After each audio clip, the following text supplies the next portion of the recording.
I have to go to my notes here, and Marlene Brandt Castellano, good morning to you, and welcome, and thank you for taking and being so generous of your time to be here with us today. We appreciate that very, very much. On my way here, I live on Haida Gwaii, which is a beautiful, beautiful place, land of the Haida people, which this past summer, the Haida had a big celebration in one of their villages along with the provincial government, and they reclaimed their name to their land as Haida Gwaii.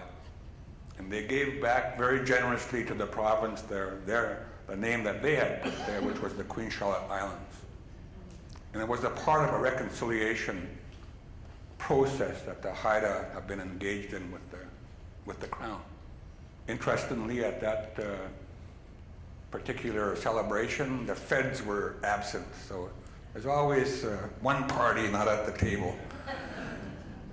So when I was leaving there the other day, I was talking to a very well-known Haida artist. His name is Jimmy Hart, and he apprenticed under one of the greatest artists of the Haida Nation. We were talking just about our childhood, and he was remarking about how things have changed so much. Then he said, I remember when I was a kid, because one day my dad was dressing up in his best clothes, that he even put on a tie. And I asked him, why are you dressing up? Where are you going? And he said, well, I want to go visit my cousins in Skidegate, because he lived in Massive. And I have to go down and get permission from the Indian agent to leave the reserve.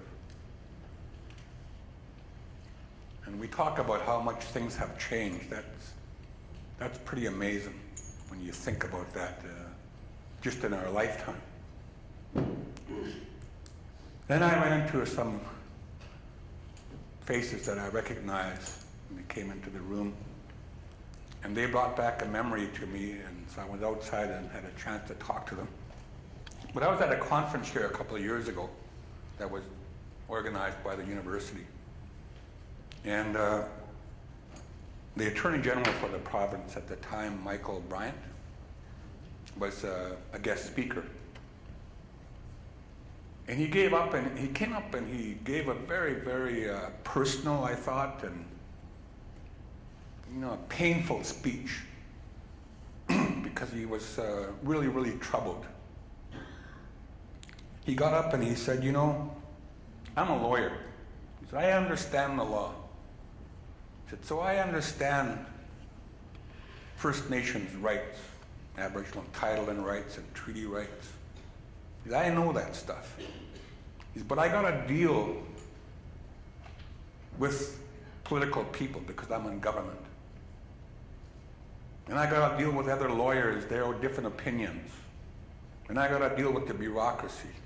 Say, no, you can't deal with them like that. This is the way you gotta deal with them. And he said, but the problem I have is I got 6 people in jail right now. What do I do about that? What do I do about that? And I was sitting there thinking to myself, we need to create a dialogue in this province around reconciliation based on the principles of recognition and respect and a commitment to reconciliation. We need to get people to start to realize that we shouldn't have to be forced through denial into the courts to create opportunities for reconciliation. That those times have passed us. We should be able to create a new time when we can come together and sit down and talk to one another with recognition and respect and a commitment to reconcile between us the differences that we have. And I think when we get to that point, we realize that the differences that we have are slim compared to the common interests that we have.